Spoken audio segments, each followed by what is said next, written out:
రాష్ట్ర ప్రభుత్వం తెలుగుదేశం పార్టీ నేతలను టార్గెట్ చేయడం దుర్మార్గమన్నారు టీడీపీ సీనియర్ నేత మాజీ మంత్రి అయ్యన్న పాత్రుడు. కరోనా వైరస్ నేపథ్యంలో ఈ మధ్య కాలంలో నాయకులు పలు సమస్యలపై వీడియో రిలీజ్ చేయడం జరుగుతోంది. ఈ నేపథ్యంలో విశాఖ జిల్లా నర్సీపట్నంలో అయ్యన్న పాత్రుడు వీడియో టేపులను విడుదల చేశారు. బీసీ నాయకుడు మాజీ మంత్రి అచ్చెన్నాయుడును అరెస్టు చేయడం ప్రజాస్వామ్య వ్యతిరేక చర్య అని అన్నారు. ఓ ప్రజాప్రతినిధిని ఇంటి గోడ దూకి అరెస్టు చేయాల్సిన అవసరం లేదన్నారు.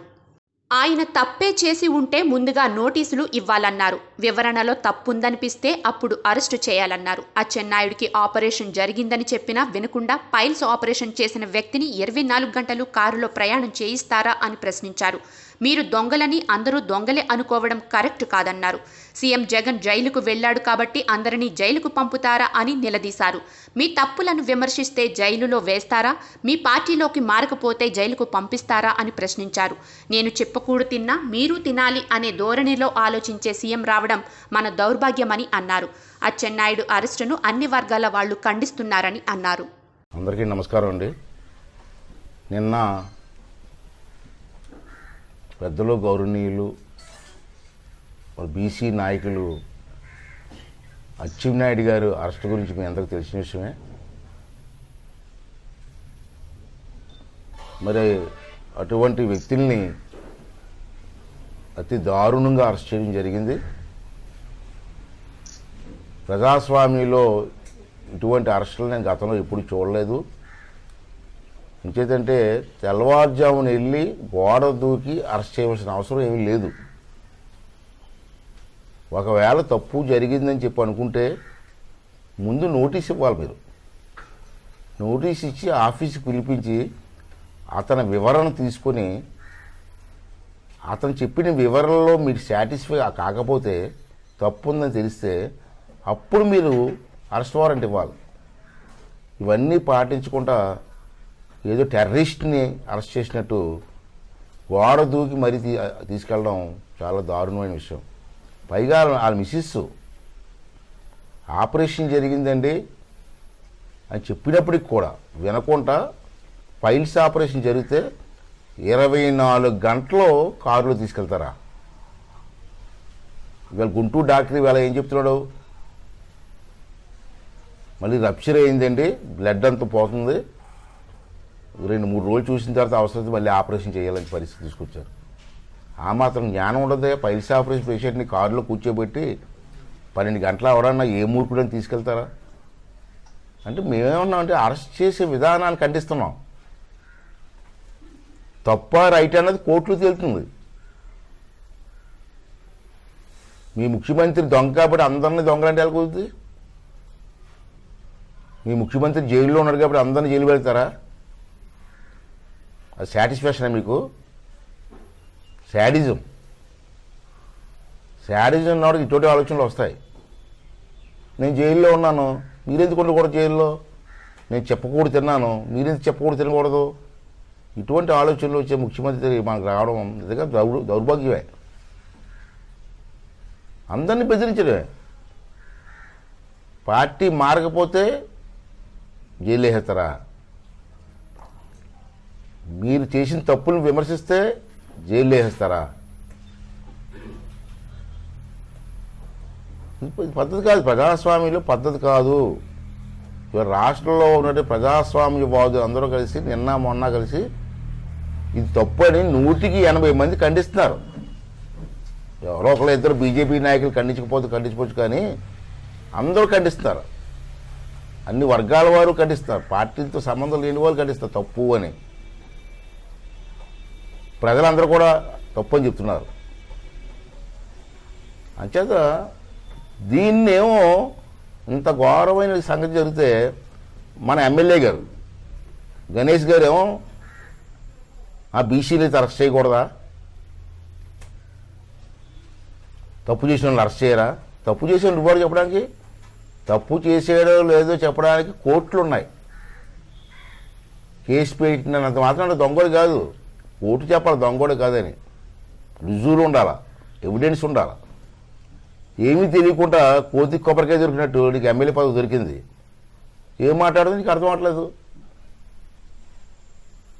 బీసీ కార్డు ఉపయోగిస్తున్నారు, బీసీలను రెచ్చగొడుతున్నారు, అయ్యనిపోతున్నారు అంటారు నేను పేపర్లో. నేను బీసీల గురించి మాట్లాడాను, బీసీ నాయకుడి గురించి మాట్లాడాను. వచ్చినాడు బీసీ నాయకుడు కదా, బీసీల గురించి అసెంబ్లీలో మాట్లాడలేదా అంటే బీసీ నాయకుడు అన్నావు.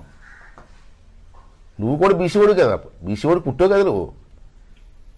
బీసీ వాడికి పుట్టినవాడు ప్రతి వాడు కూడా అతను సమర్థించాలి, తప్పని. అటువంటి సంఘటన ఇది. నేను బీసీలు పుట్టలేదు అనుకుంటే అది వేరు, దానికి ఎవరు ఏం చేయలేం. కానీ తప్పు మాటలు మాట్లాడుతున్నారు నువ్వు. మీరు ఇందాక ప్రెస్ మీట్లో కూడా చూశాను నేను, బీసీలకి జగన్మోహన్ రెడ్డి గారు చాలా చేశారు అన్నావు నిన్న ప్రెస్ మీట్లో చదివాను నేను. అస్సలు బీసీలని అనగదొక్కిందే జగన్మోహన్ రెడ్డి గారు. నువ్వు బీసీ అయ్యిండి కూడా నీకు అర్థం అవట్లేదంటే ఏం చెప్తాం మనం. ఎన్టీ రామారావు టైంలో బీసీలందరూ కూడా రాజకీయ నాయకులు కావాలా, బీసీలు రాజకీయ నాయకులకి ఎదిగితేనే బీసీలకు న్యాయం జరుగుతుందని చెప్పి మనకి రాజకీయ అవకాశం కల్పించడం కోసం 34% రిజర్వేషన్లు మనకి ఇచ్చారు. 34%.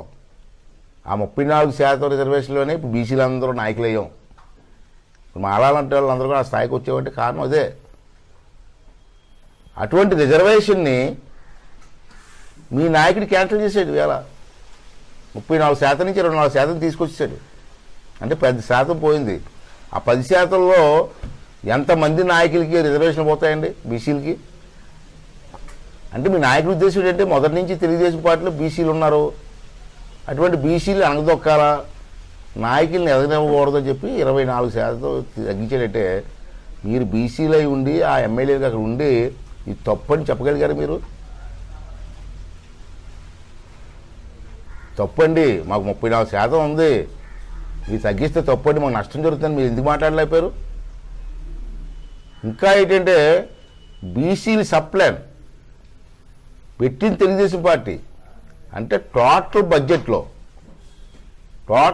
రాష్ట్రంలో టోటల్ బడ్జెట్ ఏదైతే ఉందో టోటల్ బడ్జెట్లో 34% డబ్బులు బీసీ ఏరియాల్లోని బీసీలకి ఖర్చు పెట్టాలి. అది రూలు. మా టైంలో మేము ఖర్చు పెట్టాం.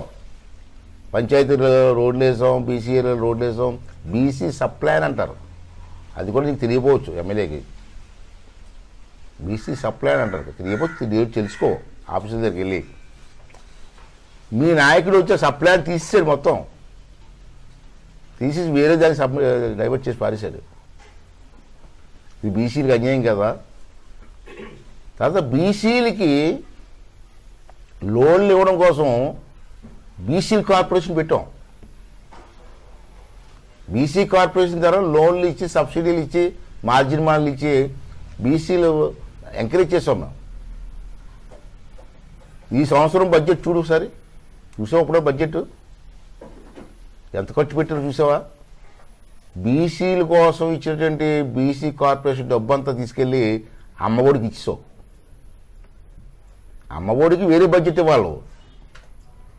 నువ్వు ఇచ్చిన హామీ ఆ బడ్జెట్ ఇవ్వడం మాసి ఈ డబ్బులు SC corporation, BC corporation, ST corporation, Brahmin corporation, Kapu corporation, ఈ డబ్బులన్నీ తీసుకెళ్ళి అప్పుడు అమ్మఒడికి ఇచ్చావు. మరి ఆ కార్పొరేషన్లో లోన్లు ఎవరిస్తారండి? ఎవరిస్తాడు? ఇవన్నీ తెలుసుకోకుండా మాట్లాడడం. నువ్వు ఎమ్మెల్యే, ఇప్పుడు గణేష్వి కాదు, ఎమ్మెల్యేవి. రాజ్యాంగ పదవి ఆ పదవిలో ఉన్నప్పుడు కొంచెం జాగ్రత్తగా మాట్లాడడం, వాస్తవాలు చెప్పడం. ఇందా చెప్పాను రోడ్ల గురించి. ఆ 19th ఫైనాన్స్ డబ్బులు నేనే తెచ్చని చెప్పి ఈవేళ నర్సీపట్నంలో శంకుస్థాపన చేశాను నిన్న. అది 18, 19 డబ్బులు అవి బడ్జెట్లో. 14th కమిషన్ డబ్బులు అంటారు దాన్ని. అది మా ప్రభుత్వం ఉన్నప్పుడే వచ్చింది.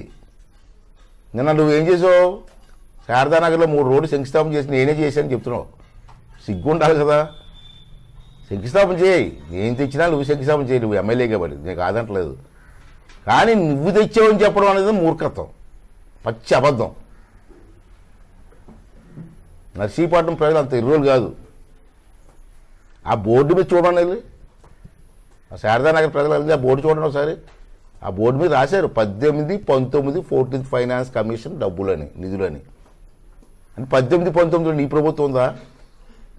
సిగ్గులేదా మాట్లాడడానికి? ఇవాళ కృష్ణదేవపేట లైను ఆ రోజు ఎంత ఇచ్చామో నాకు ఐడియా లేదు. 17 కోట్లో 21 కోట్లో ఆ రోడ్డుకి నాకు ఐడియా లేదు. కోట్ల మీద ఇచ్చాను ఆర్ఎన్బి మినిస్టర్గా. దానికి కూడా నేనే ఇచ్చాను చెప్పి సంక్షేమం చేశారు. జీవో ఉంది. ఆర్ఎన్బి డిపార్ట్మెంట్లో అందరికీ తెలుసు, ఆ కాంట్రాక్టర్కి తెలుసు జీవో ఎవరు తీసుకొచ్చాడో, డబ్బులు ఎవరు తీసుకొచ్చాడో. ఆ డబ్బులు కూడా నేనే తెచ్చేసి ఎగ్జామ్ చేస్తాం. నేను ఏమంటానంటే గణేష్ గారు, ఇలాంటి విషయంలో కొంచెం సిగ్గు లజ్జ అన్నవాడు, కొంచెం అభిమానం ఉన్నవాడు ఇటువంటి పనులు చేయడు. నువ్వు మొన్న ఒక స్టేట్మెంట్ ఇచ్చావు, ఈ 1 yearలో 280 కోట్లు ఖర్చు పెట్టాను అభివృద్ధి కార్యక్రమాలు అన్నావు. నిజమే అవ్వచ్చు, ఎందుకంటే నువ్వు చాలా అనుభవం ఉన్న వ్యక్తివి, చాలా పవర్ఫుల్ ఎమ్మెల్యేవి, తెచ్చి ఉండొచ్చు. కానీ 280 కోట్లు ఎక్కడికి వచ్చి పెట్టి మాకు కనపడలేదు. ఎక్కడైనా వర్క్ ఉండాలి కదా, ఇక్కడ మాకు వచ్చలేదు, ఎక్కడ కనపడలేదు. అంచేత నువ్వు రేపు ప్రెస్ మీట్ పెట్టి ఈ సొళ్ళంతా చెప్పకుండా ఆ 280 కోట్లు ఏ ఊరికి ఎక్కడెక్కడ ఇచ్చావో లిస్టు పబ్లిష్ చేయి, తెలిసిపోద్ది. జనాన్ని ఏమనుకున్నారంటే 280 కోట్ల అది నర్సీపట్నంకి వచ్చి పెట్టేసాను వాళ్ళు అనుకుంటున్నారు. నర్సీపట్నం వాళ్ళు మేమనుకున్నామంటే పల్లెటూళ్ళకి వచ్చి పెట్టేసాడు మేము అనుకుంటున్నాం. నువ్వు ఎక్కడికి వచ్చి పెట్టావు మాకు తెలియట్లేదు. అంతే 280 కోట్లు ఏ వరకు ఏ డిపార్ట్మెంట్కి ఏ ఊళ్ళో ఖర్చు పెట్టావో ప్రజలకు చెప్పవలసిన బాధ్యత మాకు ఉంది. అలాగే అపోజిషన్ అడుగుతున్నాం, మాకు కూడా చెప్పవలసిన అవసరం ఉందని చెప్పి నేను డిమాండ్ చేస్తాను. రేపే పెట్టి ప్రెస్ పెట్టి చెప్పు, వాళ్ళ లిస్టు రిలీజ్ చేయి. అప్పుడు మేము వెళ్ళి ఆ విలేజ్లో మేము వెరిఫై చేసుకుంటాం. ఒకవేళ నిజంగా చేసామనుకో అభినందిస్తాం. నెక్స్ట్ డే ప్రెస్ మీట్ పెడతాను. నేను నిజమే గణేష్ గారు చెప్పింది నిజమే అని చెప్పి నేను ప్రెస్ మీట్ పెడతాను. నువ్వేమో పెన్షన్లు ఇచ్చిన డబ్బులు, అమ్మఒడి డబ్బులు, ఆటోలకు ఇచ్చిన డబ్బులు, అవి లెక్కల్లోకి రావు. అవన్నీ సంక్షేమ కార్యక్రమాలు, అవన్నీ సంక్షేమ కార్యక్రమాలు, అవి రావు. అభివృద్ధి కార్యక్రమాలు లెక్కలోకి వస్తాయి. అలాగైతే నర్సీపట్నం లక్షల్లో ఇచ్చాను నేను. 1,00,000 కోట్లు 2 లక్షల కోట్లు దాటిపోయి ఉంటుంది. మరి ఇచ్చాను అన్నీ కదా. హౌసింగ్ కానీ నువ్వు వచ్చిన తర్వాత ఒక ఇల్లు కూడా ఇవ్వలేదు నువ్వు. అంచేత ఇటువంటి మాటలు మాట్లాడే మనిషి కన్స్ట్రక్ట్ కాదు. నేను వచ్చాను 5 సంవత్సరాలు ఉంటావో ఎంత ఉంటావో తెలీదు, ఇవో నా టైంలో చేసాం అని చెప్పుకోవాలి కదా మనం. ఇవాళ నేను ఉన్నాను, కొన్నిసార్లు ఎమ్మెల్యే చేశాను, కొన్నిసార్లు ఓడిపోయాను. కానీ నేను చెప్పగలను, నేను ఆ టైంలో డిగ్రీ కాలేజ్ తెచ్చాను, పాలిటెక్ కాలేజ్ తెచ్చాను, అది తెచ్చాను, ఇది తెచ్చాను, లేకపోతే సిమెంట్ రోడ్లు వేసాను అని చెప్పగలను. నేను ఓడిపోయినది కాదు, చేసినది సంతృప్తి నాకు. రాజకీయాల్లో ఓడిపోతుంటుంది వేరు, కానీ ఈ టైంలో కూడా నా టైంలో ఇది చేశాను అన్నటువంటి పేరు ఉండాలి కదా. అంచేది ఈ 1 yearలో నువ్వే అన్నా 280 కోట్లు ఇచ్చాను కాబట్టి దానికి ఏటేట్ చేసావు ప్రజలకు చెప్పాల్సిన బాధ్యత ఉంది. వెంటనే ఇస్తే మేము కూడా వెరిఫై చేసుకుంటామని చెప్పి సదనం చేస్తున్నాను. బీసీలకి చేయూత కార్యక్రమం అని చెప్పి మీ ముఖ్యమంత్రి గారిని నేను అనౌన్స్ చేశారు.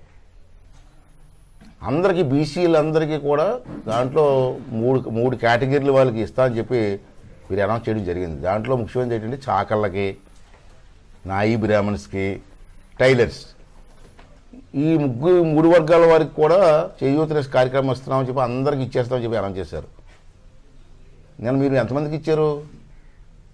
నాకు తెలిసి రాష్ట్రంలో ఈ 3 వర్గాల వాళ్ళు కలిపి 14 లక్షల మంది పైనే ఉంటారు, తక్కువ ఉండరు. 14 లక్షల పైనే ఉంటారు. కానీ నిన్న మీరు ఇచ్చింది 1,44,000 మందికి ఇచ్చినట్టు. అంటే మిగతా వాళ్ళంతా ఏమైపోతారండి? వాళ్ళందరికీ ఇవ్వరా మీరు? మీరు చెప్పింది అందరికీ ఇస్తా ఉన్నారు. ఇవాళ కొన్ని కండిషన్లు పెట్టి తీస్తారు. అంటే ఈ విధమైన మోసపూరితమైన కార్యక్రమాలు చేసి ప్రజలను మోసం చేస్తున్నారు మీరు. ప్రజలు కూడా ఎంత అయిపోయారంటే పప్పు బెల్లాల పంచుతూ ఉంటే అదే సంతృప్తి అనుకుంటున్నారు మీరు. దీనివల్ల బీసీ కార్పొరేషన్ లోన్స్ మీకు రావు.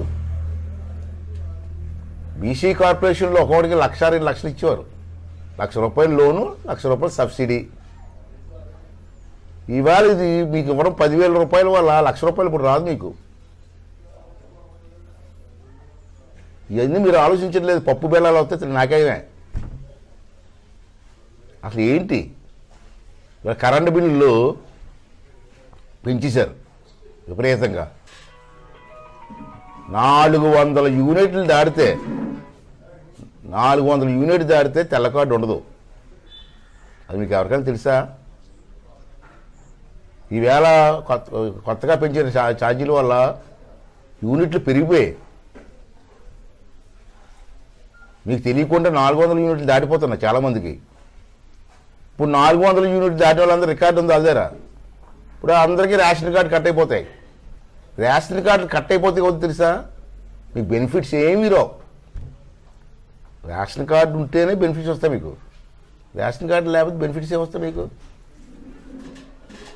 ఇవన్నీ కూడా ప్రజలను మోసం చేయడం కదా, అణగారిన వర్గాలు మోసం చేయడం కదా. ఒకసారి అందరూ కూడా ఆలోచన చేయవలసిన అవసరం ఉంది. మరి ఎమ్మెల్యే గారు కూడా ఈ విధంగా ప్రజలు మోసం చేయడం మంచిది కాదు. అంచేత నేను రిక్వెస్ట్ చేసినట్టు ఆ 280 కోట్లు ఎక్కడెక్కడ ఖర్చు పెట్టావు, ఏ గ్రామాల్లో ఖర్చు పెట్టావు, దేనికి ఖర్చు పెట్టావు, ఏ డిపార్ట్మెంట్లో ఖర్చు పెట్టావో ఆ లిస్ట్ ఇస్తే మేము కూడా వెరిఫై చేసుకుంటాం. టీవీ ఛానల్ నూతనంగా తెలుగులో ప్రారంభిస్తున్నందుకు వారికి శుభాకాంక్షలు. టీవీ కూడా ప్రజలందరికీ కూడా చేరువలో ఉండి మంచి న్యూస్ అందించాలని ఆశిస్తున్నాను.